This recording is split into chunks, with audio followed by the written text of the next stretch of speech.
Okay, Assalamualaikum. Kita continue kita continue untuk question number 6 dalam buku korang, question number 11 page 523.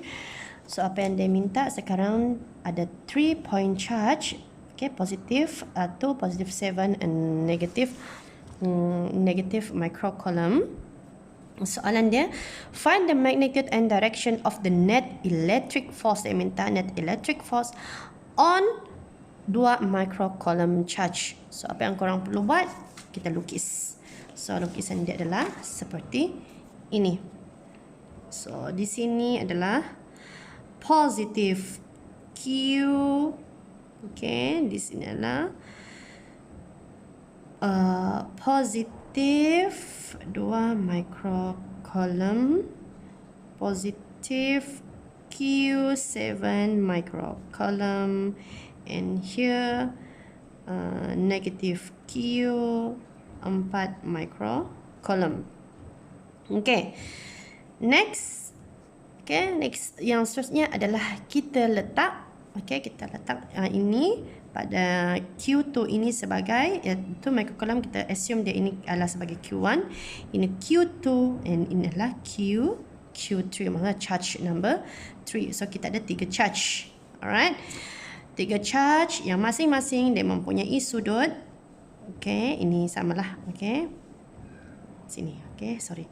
Sini sudut dia bersudut berapa? 60 degree. So ini pun 60 degree.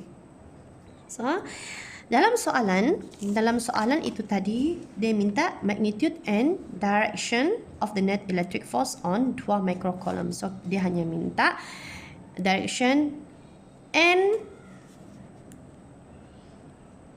direction. Satu dia minta direction. Second dia minta apa? Second dia minta net electric force.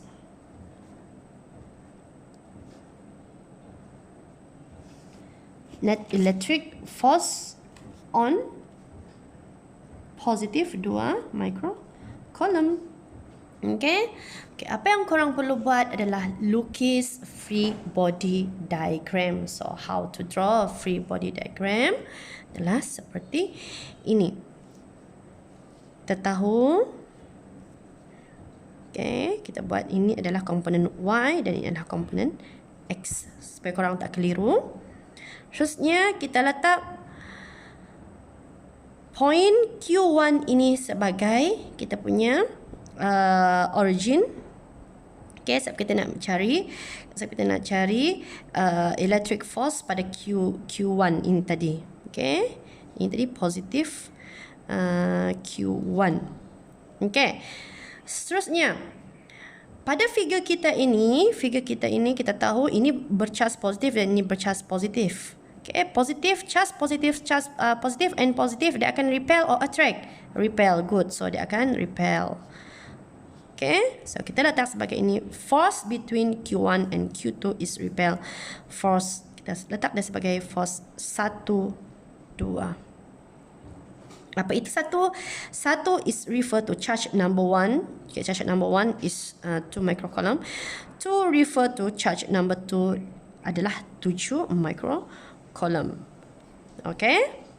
Okay, kenapa kita repel anak panah dia repel. Okay? Okay, di sini tadi kan. Okay, di sini tadi kan Q2. Okay, seterusnya charge Q3 pula between Q1 and Q3. Positive and negative, attract or repel? Attract, good. So dia attract anak panah Q1 ini adalah dia mahu pergi kepada Q3. So ini adalah anak panah kepada Q3. Kita letak dia sebagai F1, 3. 1 refer to charge number 1. 3 is refer to charge 3 lah. Okay, so kita ada anak panah, 2 anak panah ini. Okay. Okay, seterusnya korang dah tahu lukisan dia seperti ini. Okay, apa yang korang perlu buat? Tolong buat table. Okay, sila buat table untuk mengelakkan berlaku kekeliruan dan salah faham. Terlepas maklumat, information. Okay, sini kita letak sebagai force. Okay, ini adalah komponen X and komponen Y. Kenapa kita perlu bahagikan komponen X, komponen Y? Because pada komponen pada charge pada force pada charge 1 and 2 itu tadi dia bersudut 60 degree. So dia ada 60 degree here. Di sini. Okay, just matematik. Sudut di sini adalah sama dengan sudut di situ. 60 degree. Okay. Kita identify all forces yang ada pada komponen X and yang ada pada komponen Y. First, kita tengok pada force pada F12 dahulu. Okay. Force pada 12. Kita tahu force pada 12. Okay. Dia ada pada komponen Y. Okay, dia ada komponen Y here. Ini pada komponen Y dan ini ada komponen X. Betul? Y and X. Pada komponen X, okay, how to determine force pada komponen X adalah F12, okay, equal F12. Okay, how to determine pada untuk X12 adalah cos theta ataupun cos 60. Pada Y pula equal to F12 sin theta. Kalau korang nak ambil force sudut pada bahagian ini pun boleh juga, tapi pada komponen ini, okay, pada komponen X ini kamu ganti ini sebagai sin dan ini sebagai cos. Okay, tengok refer kepada sudut lah, trigonometry. Okay, settle untuk force X and Y untuk force 1 dan 2. Okay, force charge number 1 and charge number 2. Okay, seterusnya force pada 1, 3 pula. Okay, force pada this one, charge number 1 and charge number 3. Okay, kita tahu force 1, 3 hanya ada pada komponen X sahaja. Pada komponen Y ada? Tidak ada pada komponen Y. So ini 0 equal to 0. Tapi pada komponen X, force 1, 3, cos ke sin tidak perlu sebab dia tidak ada angle, kan? Dia nak panas sahaja. Refer kepada this one. Dia nak panas sahaja, kan? Between this one, pada garis lurus. Satu arah sahaja, satu direction. Nak panas pula, one direction. So F1, 3. Okay.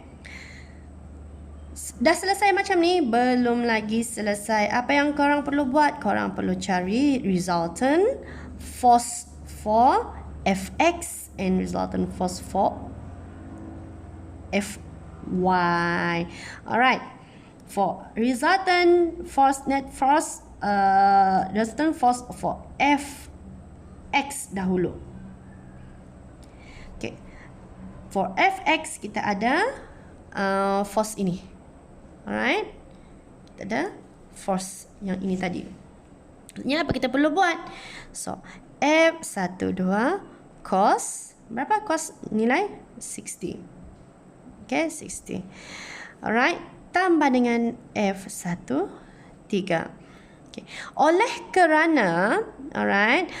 kerana F12 kita ini tadi, komponen X ini pada direction X negative direction. Okay, X axis. Pada X, komponen X axis kita tadi, sebab nak pandang dia arah ini kan, pada arah negatif X axis. So kita letak F12 ini sebagai negatif. So kamu akan dapat jawapan for Fx Newton.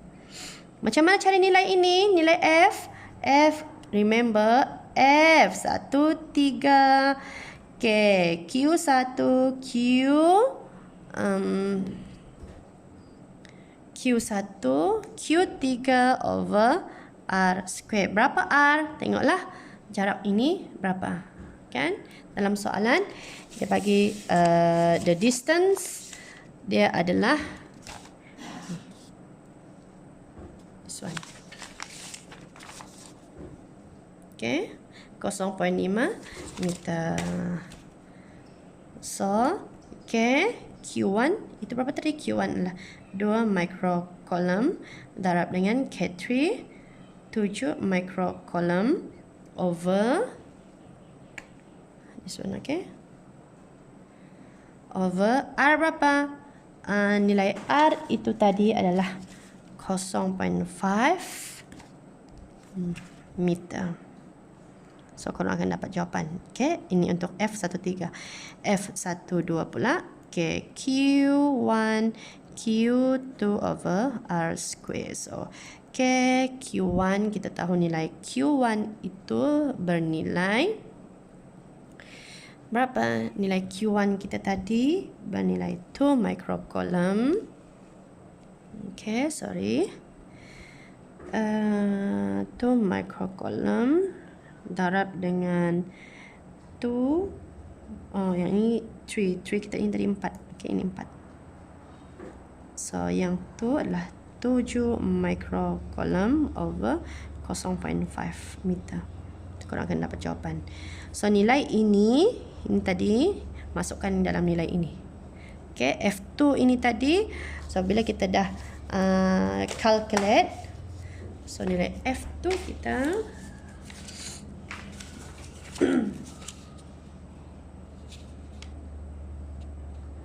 okay, F2 kita bernilai di sini ya. Okay.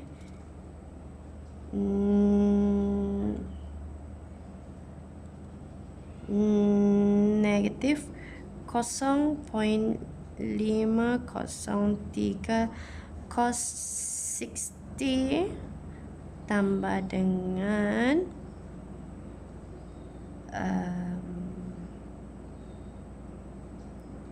berapa? Tambah dengan 0.288 Newton. So, korang akan dapat jawapan 3.6510 negatif 2 Newton. Okay, for Fx. For Fy, Fy pula kita hanya ada F12 sin 60 sahaja. So, oleh kerana tadi kita refer kepada gambar rajah kita semula, oleh kerana F1 tu ini, okay, pada paksi Y ini dia mengarah ke bawah kan, okay, pada arah negatif Y axis. So, kita put negatif 1 2 sin 60. So, kita akan dapat jawapan di sini adalah negatif 0.436 Newton.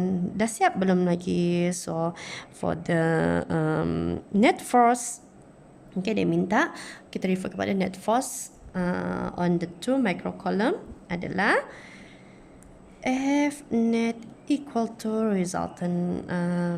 Kita carilah 3.6510 negatif 2 kuasa 2 tambah 0 negatif 0.436 kuasa 2.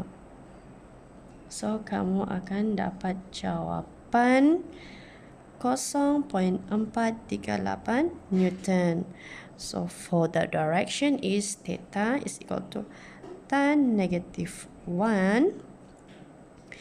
Okay, negatif 0.436 Newton over the 3.65 darab 10 negatif 2. So, korang akan dapat negatif at 5.2 degree. So, oleh negatif, dia adalah below